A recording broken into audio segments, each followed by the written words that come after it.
bien bonjour. Bonjour. Et bonjour à Patrice, bonjour à tous.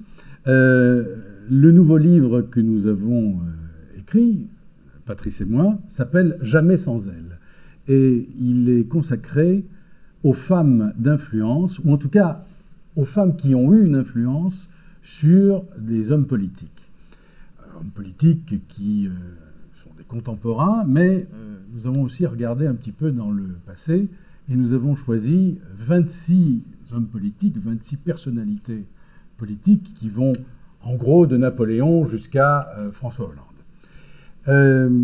Pourquoi s'intéresser aux femmes qui ont eu une influence sur ces hommes politiques?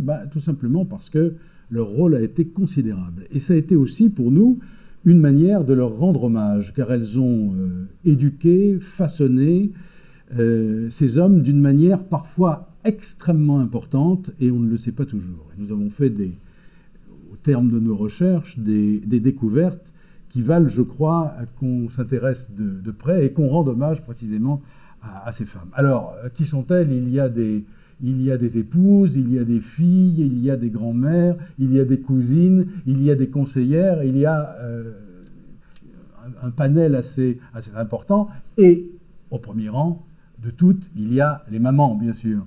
Il y a les mères.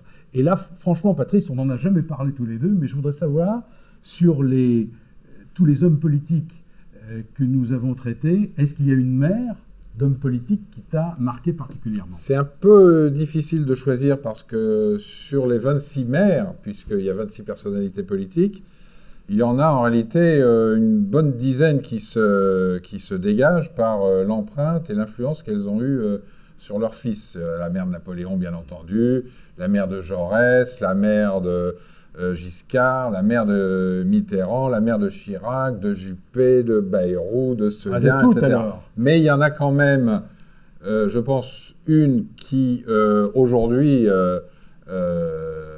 automne 2015, se dégage par l'influence qu'elle a eue sur son fils, qui a été absolument déterminante. C'est la mère de François Hollande, qui, en réalité, par son influence, l'a totalement orienté vers la chose publique, puis la politique, et ensuite par le choix qu'il a fait entre diverses options politiques familiales, parce que c'est une famille un peu particulière. Il y avait il y a toujours le père de François Hollande, qui est un homme très à droite. Il a même été 2 fois candidat avec l'étiquette d'extrême droite, qui est un homme sévère. Et puis, il y a la mère, qui est une femme tendre, affable, généreuse, qui a disparu il y a quelques années, et qui, elle, était clairement socialiste. Donc, Hollande, il a très vite choisi la mère et le socialisme. Et c'est ça qui l'a orienté vers ce parcours politique qu'il a mené à l'Élysée. Bon, alors tu retiens la mère de François Hollande. Mais il y en a beaucoup d'autres. Il y en a beaucoup d'autres. Qui sont des personnages romanesques et extraordinaires. On a les grands-mères. Alors, les grands-mères, oui. Moi j'en retiens une. Ça nous amène un petit peu plus loin dans l'histoire. C'est la grand-mère de Talleyrand. Qui est la fausse grand-mère, d'ailleurs, je crois. C'est l'arrière-grand-mère qui l'appelait grand-mère. Oui, qui était en fait son arrière-grand-mère, qui était la princesse de Chalais. Et Talleyrand est placé, comme on dirait aujourd'hui, est placé chez elle à l'âge de 4 ans. Il la voit pour la première fois. Mais ce qu'il faut savoir, c'est que de sa naissance jusqu'à 4 ans, Talleyrand n'a jamais été embrassé une seule fois par ses parents, ni par sa mère, ni par son père. C'est un enfant qui manque totalement d'affection, d'amour maternel, n'en parlons même pas, et qui va découvrir tout ça avec sa grand-mère. Il va découvrir non seulement l'amour qu'un petit garçon réclame de la part de ses parents, mais elle va lui apporter encore bien plus que ça, c'est-à-dire la connaissance de la nature humaine, c'est-à-dire elle va lui délivrer une véritable éducation. Et Talleyrand dit dans ses mémoires, tout ce que je suis aujourd'hui, et quand il écrit ça, il est ministre des Affaires étrangères quand même, tout ce que je suis aujourd'hui, je le dois à ma grand-mère. Je pense que François Mitterrand avait exactement le même sentiment. Et la grand-mère de François Mitterrand a eu une influence absolument déterminante. On le développe beaucoup dans ce livre, dans le chapitre consacré à l'ancien président. Elle s'appelait Eugénie Lorrain. Son surnom, c'était Maman Nini, personnage incroyable, d'un romanesque absolument incroyable. Tu remarqueras que ce n'est pas la première fois qu'on rapproche Talleyrand à François Mitterrand. Oui, oui, beaucoup de points. Dans le livre sur les flingueurs, on les avait déjà rapprochés et assimilés. On peut parler des épouses. Oui.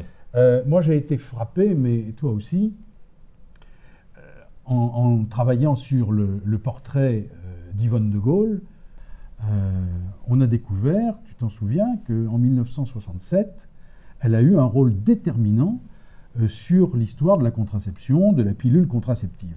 Le général y était opposé. Et là, quelqu'un qui a eu une idée de génie, c'est pas Lucien Neuwirth lui-même qui portait le projet de loi. Ça a été Alexandre Sanguinetti. Qui était un vieux grognard du gaullisme. Vieux grognard du gaullisme, qui a eu cette idée géniale en disant ne croyez pas que sur cette question-là, le général ne consultera pas sa femme. Donc, il vaudrait mieux en parler d'abord à Madame de Gaulle et voir comment elle réagit. C'est ce qui a été fait.